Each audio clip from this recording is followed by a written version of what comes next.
Guys, क्या आपको बार बार motion जाना पड़ता है या मोशन जाने से पहले आपको क्रैम्पिंग पेन होता है? क्या आपको कभी कॉन्स्टिपेशन और कभी डायरिया होता है? क्या आपका सारा दिमाग इन्हीं सब चीज़ों में लगा रहता है? अगर इन सब का जवाब हाँ है तो आपको आईबीएस भी हो सकता है। इसको हम इरिटेबल बाउल सिंड्रोम भी बोलते हैं। गाइस, आज हम बात करेंगे आईबीएस के बारे में। आईबीएस क्या होता है, इसके कॉजेस, सिम्टम्स क्या होते हैं और इसको ठीक करने के लिए बेस्ट होम्योपैथिक मेडिसिन कौन सी है।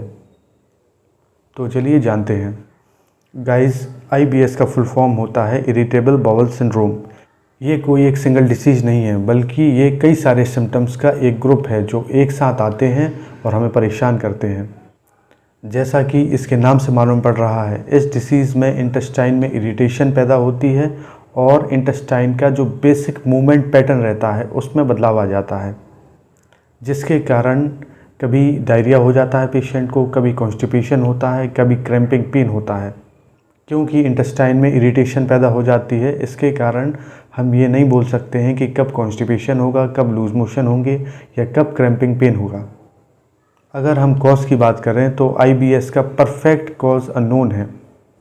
कई स्टडीज़ बोलती हैं कि ये स्ट्रेस के कारण होता है, जबकि कई अदर स्टडीज़ बोलती हैं कि ये माइंड और गैस्ट्रिक नर्व कनेक्शन में जब डिफरेंस फॉर्म हो जाता है उसके कारण आईबीएस डेवलप होता है।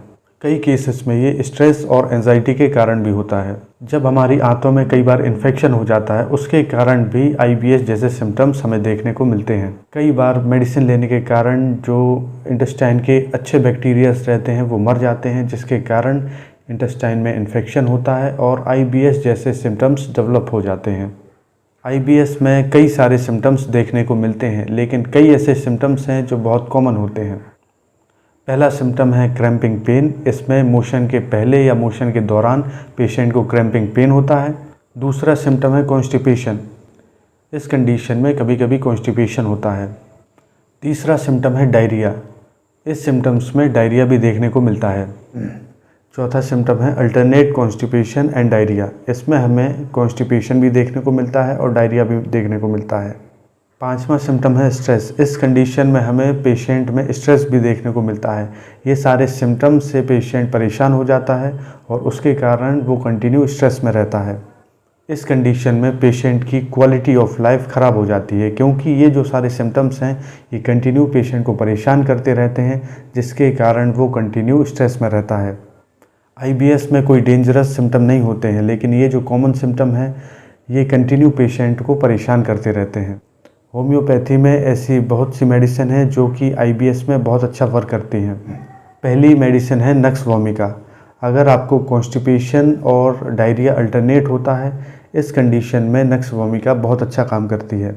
अगर आपको ज़्यादा ऑयली फूड खाने से या सीडेंट्री लाइफ जीने से आईबीएस की कंडीशन हुई है, ऐसी कंडीशन में नक्स वोमिका बहुत अच्छा काम करती है।